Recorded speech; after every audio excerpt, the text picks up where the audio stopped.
Buenos días, aquí Augusto Townsend, curador principal de Comité, con las noticias de hoy jueves 16 de enero del 2025. El podcast de hoy llega con el auspicio de la Fundación Manuel J. Bustamante de la Fuente, institución que desde 1960 promueve la investigación en los ámbitos del derecho, la socioeconomía y la historia, y cuenta con un fondo editorial con más de 100 publicaciones, en línea con su compromiso con la educación y la cultura, al que se sumará próximamente una que estamos preparando con mucha dedicación aquí en Comité. Muy bien, recuerden que este es un podcast que no busca polarizar ni inflamar a quienes nos escuchan, sino hacerles llegar una explicación de las noticias calmada y sin dueños de la verdad, para que se entienda mejor lo que está pasando en el Perú y el mundo. Si encuentras valioso lo que hacemos, no olvides seguir las cuentas de Comité en las distintas redes sociales, darle me gusta a nuestros contenidos, compartirlos y sobre todo comentar.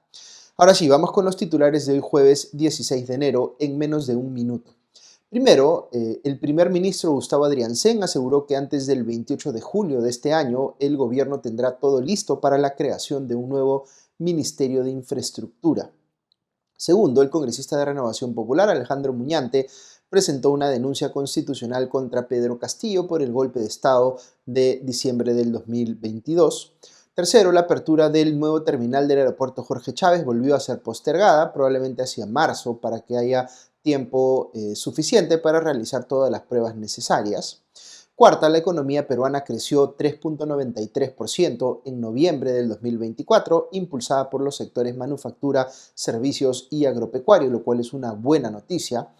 Y quinta, otra buena noticia, Israel y Hamas acordaron un alto al fuego en Gaza y la liberación de rehenes 15 meses después del atentado terrorista de los segundos que dio pie a la ofensiva israelí. Muy bien, vamos con el análisis de cada una de estas noticias. Aquí la primera. Una propuesta del gobierno de Dina Boluarte que fue anunciada tiempo atrás, pero luego cayó un poco en el olvido, parece que ha sido reactivada. Me refiero a la idea de crear un nuevo Ministerio de Infraestructura que centralice en cierta medida responsabilidades que tienen que ver con la obra pública o el cierre de brechas que están desperdigadas por varios ministerios. Esta propuesta fue lanzada, si mal no recuerdo, en el mensaje a la Nación de Dina Boluarte del pasado 28 de julio. Pero el que ha vuelto a ponerla sobre el tapete es el primer ministro Gustavo Adrianzén, quien aseguró que la creación de dicho ministerio se aprobará antes del 28 de julio. Según dijo, hay varios equipos ya trabajando en esto a nivel de los ministerios y que ha ofrecido ir a presentar el detalle de la propuesta a la Comisión de Constitución del Congreso. Ciertamente el gobierno necesita noticias para cambiarla o virar la atención hacia otros temas y no queda claro si es que o cuán profundo es el análisis que ya ha realizado el gobierno sobre la creación de este ministerio. La idea en sí, digamos, no me resulta tan descabellada si en lugar de crear nueva burocracia y complejizar aún más los trámites, se sigue más bien la ruta de generar sinergias y evitar redundancias, de manera que sea más eficiente para el Estado centralizar estas funciones alrededor de infraestructura en una misma institución. Recordemos que el Perú tiene una brecha de infraestructura de más de 100.000 millones de dólares y eso afecta a la gente en el día a día, ¿no? Estamos hablando de millones de peruanos que literalmente no tienen acceso a agua potable, por ejemplo. Así que el tema de la infraestructura tiene que estar en el centro de la agenda nacional, junto con otros, por supuesto, igualmente importantes, pero no es algo que debamos desdeñar. Es difícil imaginarse ciertamente que un gobierno que está, digamos, en su último año o va a estar en su último año de gestión vaya a poder crear un nuevo ministerio, pero en fin, ya veremos. Si no hay un cambio en esto, nos vamos a demorar más de 40 años al ritmo actual en cerrar la brecha de infraestructura. Segunda noticia, el congresista de Renovación Popular Alejandro Muñante formuló una denuncia constitucional ante el Congreso en contra del expresidente hoy encarcelado Pedro Castillo por el fallido golpe de Estado en diciembre del 2022 que se hizo Castillo a sí mismo, recordemos que fue un autogolpe, para concentrar todo el poder. Muñante plantea que tanto Castillo como sus exministros, presuntamente partícipes de este autogolpe, vale decir Betsy Chávez, Willy Huerta, Roberto Sánchez y Gustavo Bobbio, sean inhabilitados de ejercer cualquier cargo público por 10 años. Sin embargo, no incluye a Aníbal Torres, que era en ese momento asesor de la entonces premier Betsy Chávez, porque Muñante considera que no ejercía un cargo de alto funcionario, según señala El Comercio. Cabe recordar que la Fiscalía pidió 34 años de cárcel contra Castillo por este tema, quien ya está cumpliendo prisión preventiva, y 25 años para los citados ministros. Muñante resaltó en su cuenta de X que está haciendo esto de la misma manera que lo hizo antes con Martín Vizcarra. Aquí se genera un paralelo que invita al debate porque hay personas como Muñante que cree que ambos cometieron golpes de Estado, solo que de distinta naturaleza. Otros consideran que ninguno lo hizo. Hay quienes consideran que Castillo sí, Vizcarra no, o viceversa. En mi opinión personal, no hay ninguna duda de que lo hecho por Castillo fue un intento de golpe de Estado. El argumento de que solo fue una proclama o una declaración lírica es, a mi juicio, absurdo. Respecto de Vizcarra, en mi lectura personal, la forma como procedió para propiciar el cierre del Congreso fue violatoria de la Constitución.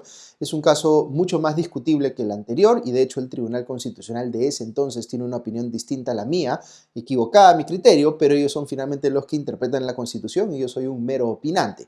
Pero en mi condición de tal, creo que así como hay un cierto negacionismo en un sector de la opinión pública que quiere trivializar o racionalizar lo hecho por Castillo para evitar que pase a la historia como un golpe de Estado. Creo que algo similar ocurre, aunque en menor medida, con lo hecho por Vizcarra en cuanto al cierre del Congreso. Y lo dicho por el TC sirve para quienes prefieren pues inhibir esa discusión. Al denunciar constitucionalmente a Castillo y a Vizcarra, el congresista Muñante responde en buena medida, uno pensaría, a incentivos políticos, pero este tipo de discusiones sí merecen ser abordadas en un foro político como el Congreso, aunque ciertamente sería muchísimo mejor si el que tuviéramos fuese un poco más responsable.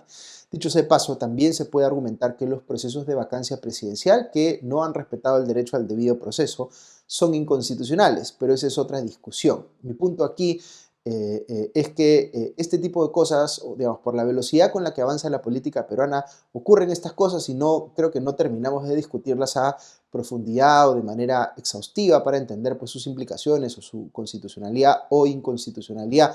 Y son lecciones que deberían quedar para la posteridad para que ciertas cosas que han ocurrido y que no son apropiadas pues no vuelvan a ocurrir más.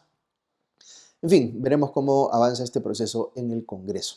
Tercera noticia, el Ministerio de Transportes y Comunicaciones anunció a través de un comunicado que se posterga por segunda vez la apertura del nuevo aeropuerto Jorge Chávez o el nuevo terminal del aeropuerto, cuya inauguración estaba prevista para finales de enero.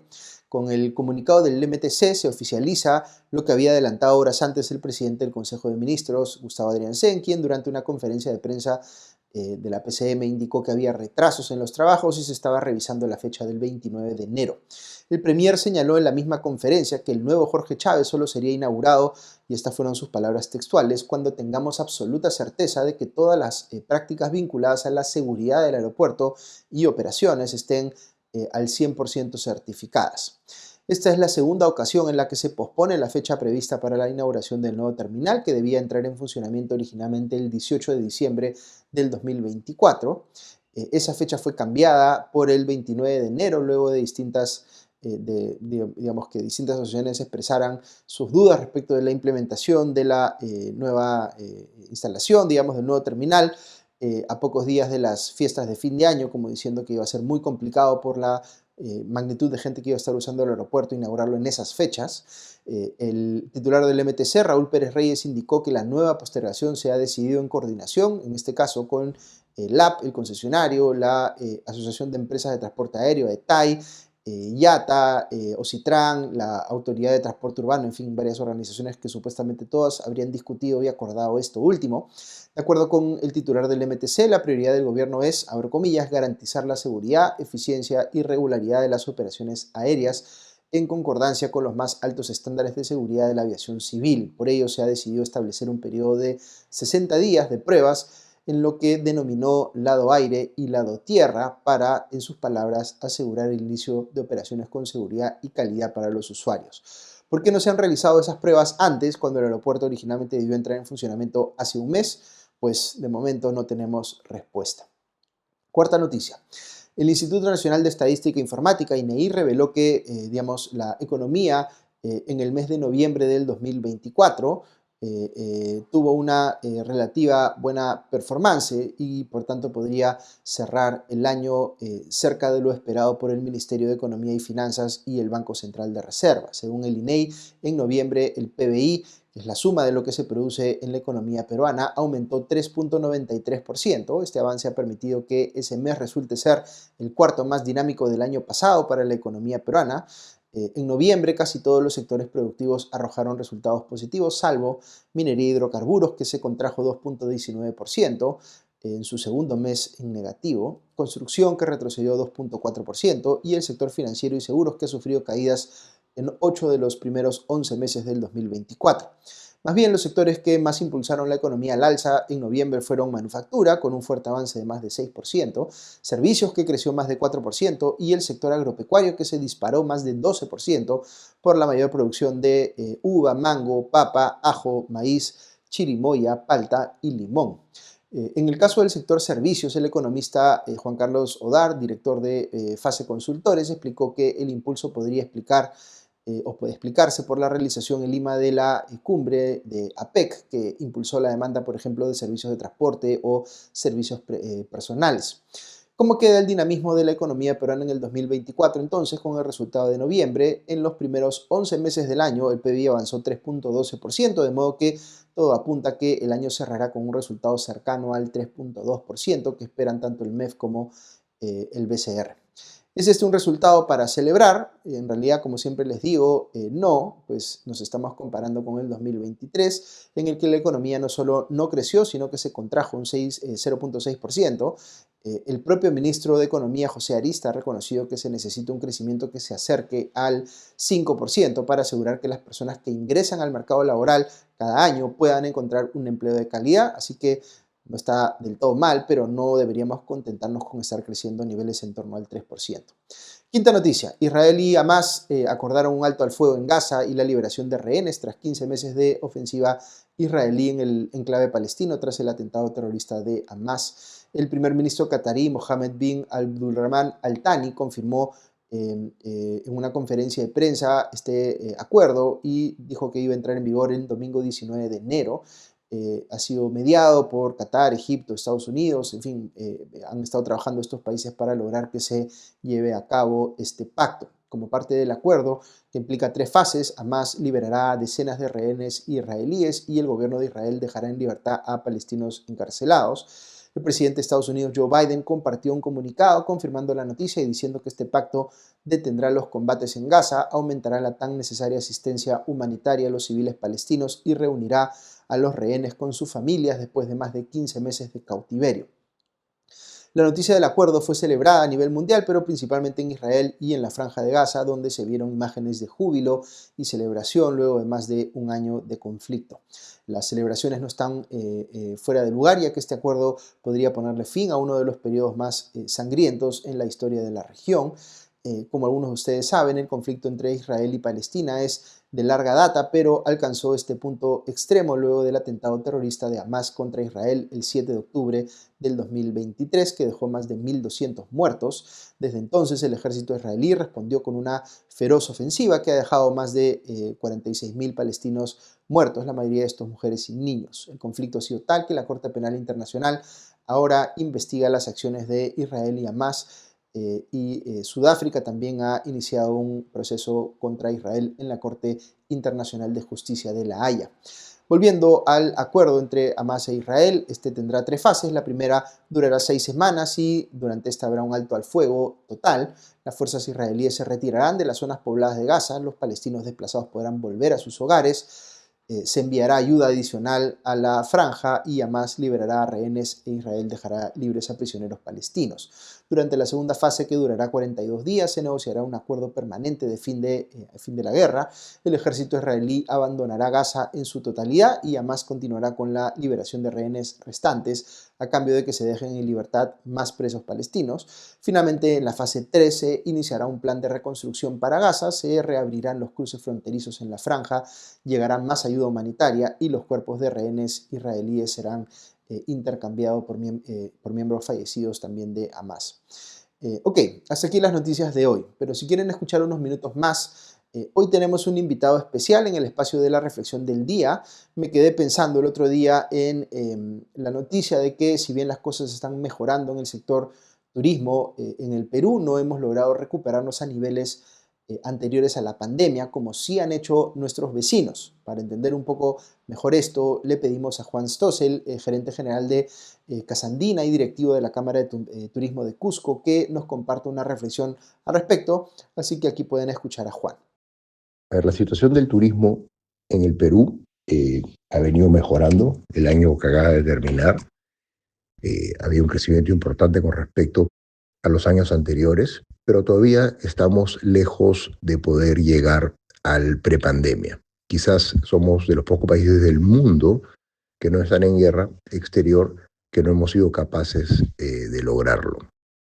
Nosotros como país tuvimos, al margen de la pandemia, tuvimos 18 meses de un gobierno que le hizo mucho daño a nuestro sector, que no nos permitió promocionar el Perú durante los 18 meses que gobernó, prohibió promocionar. Y después, con el autogolpe, lo que hizo fue que muchos países pongan una advertencia de viaje y eso retrasó muchísimo el regreso de turistas hacia el Perú. Las cosas en el 25 se ven mejor, vamos a seguir recuperándonos. Quizás hacia finales de este año vamos a estar más cerca del 2019, pero todavía no vamos a llegar a los 4.4 millones. Seguramente estaremos cerca ya a los 4 millones. Este año que acaba de terminar hemos cerrado en 3.2 millones de turistas extranjeros. Uno de los principales cuellos de botella es Machu Picchu, la comercialización de Machu Picchu, que está siendo manejada por el Ministerio de Cultura con muchísimos problemas. Tienen una plataforma que no es lo más eficiente, está mal diseñada y no son capaces de solucionar. Ese quizás es uno de los principales cuellos de botella que todavía tenemos. Pero como cosas positivas, estamos cerca a inaugurar finalmente el nuevo aeropuerto Jorge Chávez, y eso en un futuro, sobre todo en los próximos meses, comenzaremos a ver un mayor flujo de viajeros internacionales en nuestra principal puerta de entrada.